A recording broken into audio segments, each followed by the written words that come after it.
Hello YouTube, this is Sam from Tigers Schooling. In this session of the video, we are actually going to talk about the jejunum and the ileum.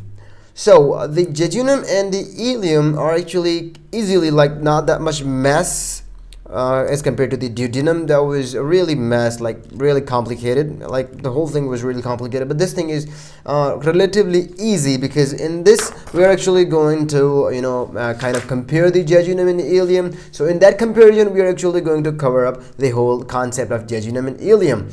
But before comparison, before going through the jejunum and ileum, we must go through basic things like the length of the jejunum or ileum. Both together are actually 20 feet long, or you can say 66 meter long, the length of jejunum and ileum. So the jejunum, I haven't drawn a diagram here, but you have to remember the jejunum kind of starts here. You call this as here, it's like this one, right? Kind of like this. So at this point where it starts, or you can say where the duodenum kind of take turns, so this point we call it the duodenal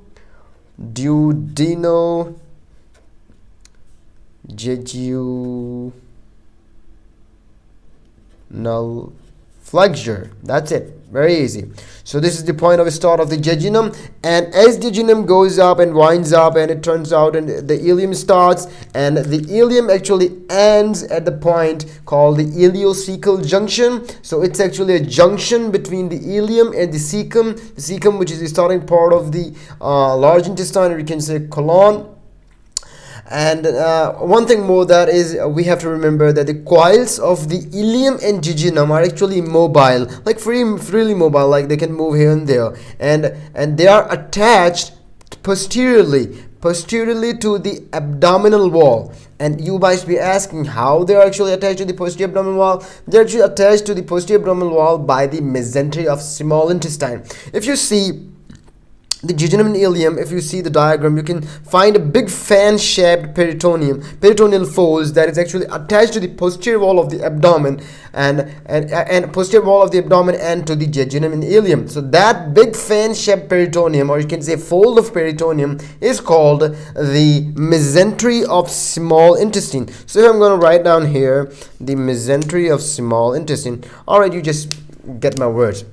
Now we're going to actually cover up the what I call the differences between the jejunum and the ileum. So that would actually cover up the whole stuff. So I'm going to use another paper. So here I can easily compare both the jejunum and the ileum. If I'm going to put it like this one, if I'm going to write down here the jejunum, right? So this one is the jejunum, all right? And we're gonna put a big line, differentiate, and out here I got the ileum. All right, not a big deal, right? So what we have to do is we have to compare both in order to understand them. So remember, always we know that after duodenum the jejunum starts. So we know that the jejunum is actually located in the upper part of the peritoneal cavity. So we can say the jejunum is actually located in the upper part of the, so if you go to the location, we would say upper part of what you call it, upper part of your peritoneal cavity. All right, and again, in which area upper part? You would say below, or upper part of the peritoneal cavity, below the left side of the transverse mesocolon, this one. And as you go for the ileum, you will mention its location in the lower part of the abdominal cavity. It's the lower part and of the abdominal cavity in the pelvis, all right, near the pelvis. So if somebody's asking where is the ileum located, you would say in the lower part of the abdominal cavity, but the location of this one, the jejunum, is in the upper part. And remember this guy, the jejunum is actually wider compared to the look, I'm not writing the comparison here, but you have to get it. The jejunum is actually wider and thicker as compared to the ileum, and also it is much reddish, or you say redder, and it's also a differentiating point. It is much redder than the ileum, because why it is redder, it's because of it has the extensive blood supply. If somebody is asking why it is more redder, you would say it has extensive blood supply, right? Blood supply. All right, BS. Same goes here, but it's opposite to what I have wrote here. And another demarking or the differentiating thing is this guy out here has actually more pellici circularis. You remember pellici circularis I have told you in jejunum, which are actually the mucous membranous folds in the on the interior side of your intestine. All right, so it has more, or you can say numerous pellici circularis. All right, and they are actually larger, right? This guy also has pellici circularis, but in the at the starting point. But as we go further to the ileum, those thing ends up. So in starting we have, but these guys are smaller. In starting we have pellici circularis, but as we go further they actually disappear. And we also have another structure in the ileum that is actually a differentiating structure. These guys, we call them the Peyer's patches. So what are the Peyer patches? So these guys, the Peyer patches are actually the lymphoid tissue, right? These are the lymphoid tissue, the Peyer patches, right? So we got it.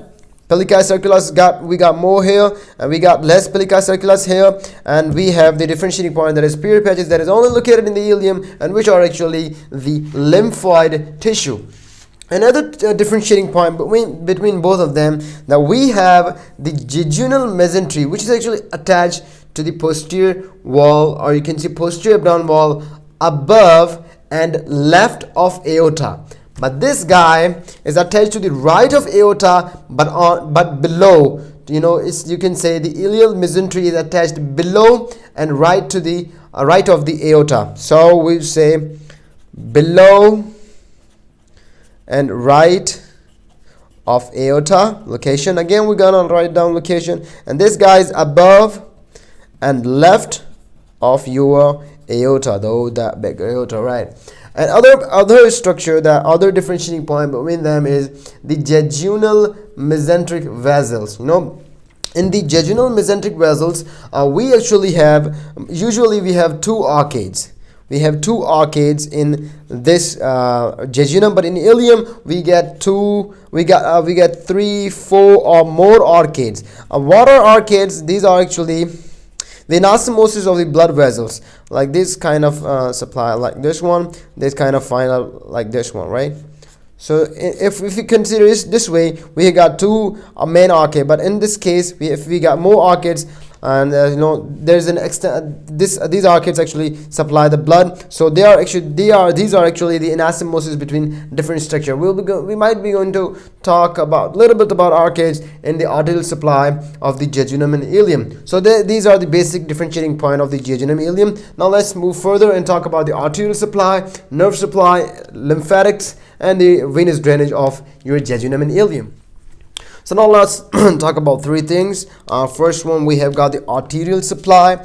In the arterial supply, remember this thing. If you're going to talk about the arterial supply, remember this thing. We got arterial supply. Remember, the ileum and jejunum are actually supplied by the branches of your superior mesenteric artery. Branches of your superior mesenteric artery. Branches of your superior mesenteric arteries, right? Superior mesenteric arteries. Mainly it is supplied by the superior mesenteric artery, or you can say branches, but the lower part is also supplied by the branch, or you can say the ileocecal artery, the lower part, right? Remember, it's near the cecum. That's why. And these are the main supply is this one, the superior mesenteric artery, the branches of the superior mesenteric artery, but the lower part is also supplied by this boy. And remember this, the branches of the superior mesenteric artery kind of anastomose with each other. Anastomose means kind of join with each other and kind of form this type of anastomosis. So that's why we call them arcades, right? So these are actually arcades. Now let's talk about the venous drainage. Venous drainage is not that much difference. It's similar to the arterial supply, but all right. So the venous drainage. So the venous drainage is actually correspond to your, correspond to the superior mesenteric artery. So we would say the venous drainage is by the superior mesenteric vein.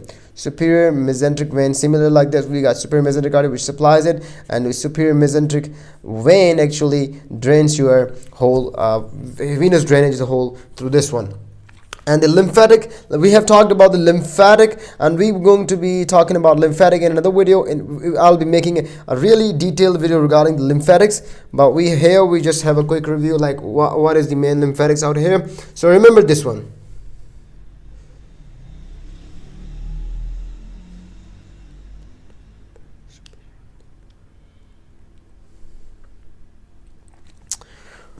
Remember this one. All the lymphs are from the small intestine, from the jejunum ileum, actually finally comes in and drain into this boy called superior mesenteric lymph node. All right. So similar, superior mesenteric arteries, superior mesenteric veins, superior mesenteric lymph nodes. So kind of these guys are simple. And nerve supply, if we're going to talk about the nerve supply, if you're telling about the nerve supply. So nerve supply is also very simple. The nerve supply is actually by the vagus nerve, or you can see parasympathetic nerve, and the sympathetic nerve from the superior mesenteric plexus. So the superior mesenteric plexus,